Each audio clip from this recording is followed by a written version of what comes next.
ముఖ్యంగా ఇక్కడికి వచ్చిన అమరావతికి రాజధాని కోసం 5 కోట్ల ప్రజల రాజధాని కోసం 33,000 ఎకరాలు ఇచ్చిన ఇక్కడికి వచ్చిన రైతు కుటుంబాలకి రైతులకి ప్రతి ఒక్కరికి మనస్ఫూర్తిగా మీ అందరికీ నిజమైన సంక్రాంతి శుభాకాంక్షలు.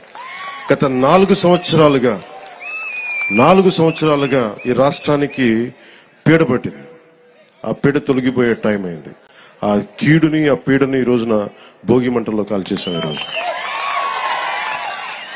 నాకు మీ కష్టాలు తెలుసు.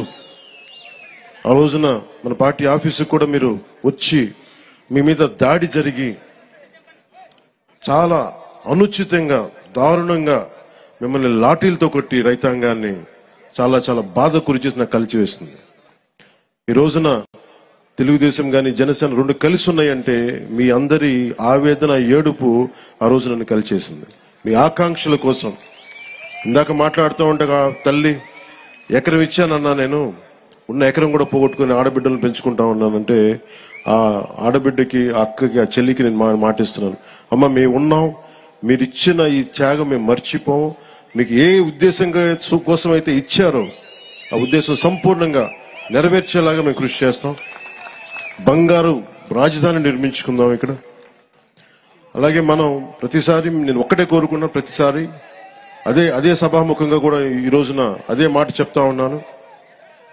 ప్రతిసారి మీరు జై అమరావతి అన్నప్పుడల్లా ఒకటి గుర్తుపెట్టుకొని, మీరు ఆంధ్ర కోసం మీరు 5 కోట్ల మంది ప్రజల కోసం మీరు ఈ రోజున రాజధాని ఇచ్చారు. జై అమరావతితో పాటు జై ఆంధ్ర నినాదాన్ని కూడా మీరు తీసుకెళ్లాల్సింది. ఎందుకంటే మీరు అన్నప్పుడల్లా మీరు ప్రజలకు తెలుస్తూ ఉంటుంది మీరు చేసిన త్యాగాలు. కేవలం జై అమరావతి అంటే ప్రజలకి 5 కోట్ల మంది ప్రజలకి అర్థం కావట్లా. కేవలం అది అమరావతి సమస్య అనుకుంటారు. ఇది అమరావతి సమస్య కాదు, 5 కోట్ల మంది ప్రజల సమస్య. ఈ రోజున మీకు వచ్చిన కష్టం రేపొద్దున శ్రీకాకుళం ఇచ్చాపురంలో వస్తుంది, అటుపోతే మనకి ఇంక్లూడింగ్ కడపలోని పులివెందులో కూడా వస్తుంది. అందుకని ఇది రైతు అని యువజన శ్రామిక రైతు కాంగ్రెస్ అని పెట్టుకున్నారు, కానీ రైతుకి ఏమాత్రం న్యాయం చేయని ఈ వైఎస్ఆర్సీపీ పార్టీ ముందుగా మీకు ద్రోహం చేశారు. భవన నిర్మాణ కార్మికులకి ద్రోహం చేశారు. ఉద్యోగులకి సరైన డిఎస్సి రిక్రూట్మెంట్ ఇవ్వకుండా మనకి డిఎస్సి రిక్రూట్మెంట్ ఇవ్వలేదు. కానిస్టేబుల్స్కి కనీసం సరైన ఉద్యోగ అవకాశాలు లేవు. ఏ విధంగా చూసినా ఉపాధి అవకాశాలు లేవు. వీటన్నిటినీ కలిచివేసింది. ముఖ్యంగా మీరు గుర్తుపెట్టుకోవాల్సింది, ఆ రోజున మీకు కౌలు రావట్లేదు అంటే ఆ రోజున జనసేన మీకోసం ముందుకొచ్చి మీకు కౌలు పడేలా మీకు మీ తరపున మేము పోరాటం చేశాం.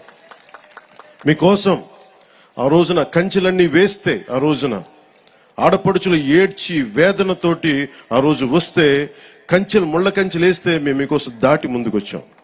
ఈ రోజు కూడా అదే, ఏదైతే తెలుగుదేశం జనసేన కలవకూడదు, విడిపోయే పోటీ చేయాలి, విడిపోయే పోటీ చేస్తే ఇంకొకసారి వైఎస్ఆర్సీపీ వస్తే, ఇంకొకసారి కనుక వైఎస్ఆర్సీపీ పార్టీ ఆంధ్రప్రదేశ్కి వస్తే ఇంక మనం మర్చిపోవచ్చు దీని భవిష్యత్తు. చీకటి భవిష్యత్తు ఇది.